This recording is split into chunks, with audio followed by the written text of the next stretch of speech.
Kalau saya makan, saya takut keluar. Tapi kalau saya tidak makan, saya kelaparan sepanjang malam. Jadi akhirnya saya ambil keputusan, apapun yang terjadi, saya makanlah apa yang ada itu. Dan saya menyesal setengah mati.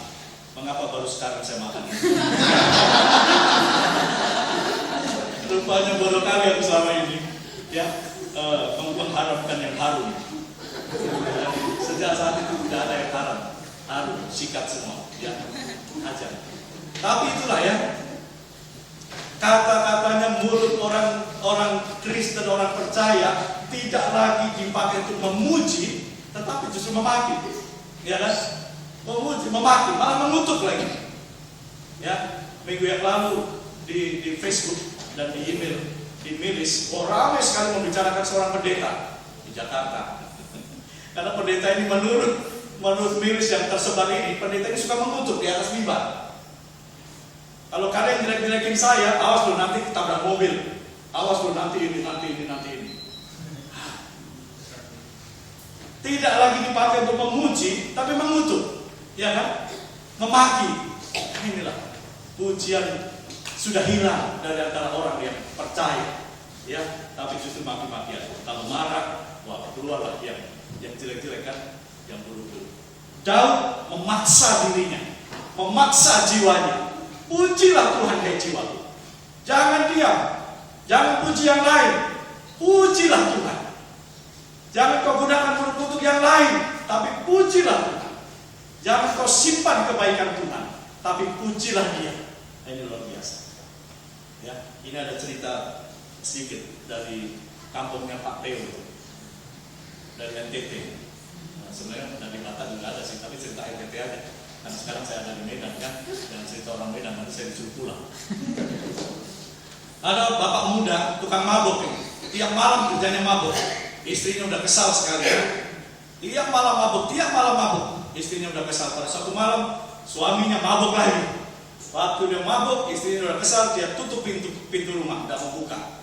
Suaminya ketok-ketok pintu, buka, tidak dibuka. Dan istrinya udah marah. Tiap hari dia mabuk terus, ya kan? Akhirnya suaminya itu jalan, dia ketemu gereja. Akhirnya dia tidur di depan pintu gereja itu. Pintu gereja, tertidurlah dia lelap di pintu gereja itu. Besok pagi posternya datang. Dia mau buka pintu, ada orang tidur di depan pintu ini. Lalu posternya marah, bangun! Ini sebentar lagi mau ada kebaktian. Masa kamu tidur di sini?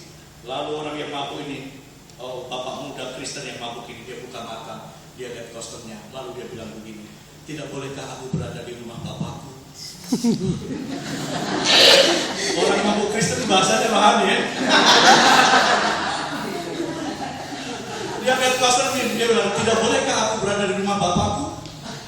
Posternya kaget. Lalu dia bilang, engkaukah anak Allah itu?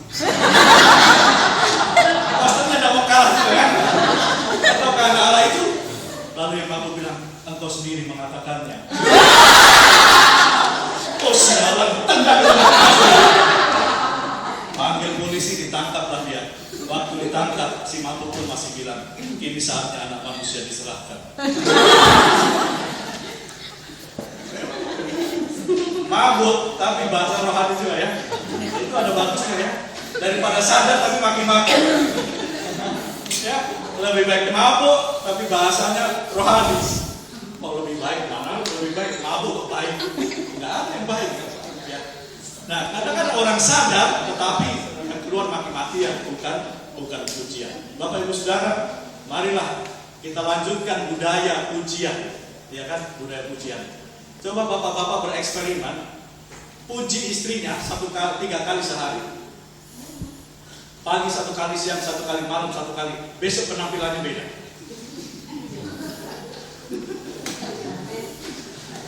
Ya, besok penampilannya beda, ya kan? Akan sangat berbeda apabila istri ini dimaki-maki terus, dimarah-marahi terus. Tapi ada satu eksperimen benaran nih, ini beneran eksperimen. Saya belum pernah lihat, tapi teman-teman saya ada yang sudah membuktikan. Katanya, ibu-ibu yang suka bunga ya, tiap hari rawat dia, ya perlakukan dengan lembut, dengan baik, siram dengan baik, tidak dengan kasar. Lalu kalau perlu ibu-ibu siram air itu sambil nyanyi. Ini tumbuhannya akan bertumbuh dengan segar rupanya. Ini bukti beneran. Ini itu semacam penelitian biologi. Katanya begitu. Loh, bunga aja bisa begitu, apalagi manusia. Ya. Coba lah ya bapak-bapak ya, mulai malam ini ya besok ya. Nah, pujilah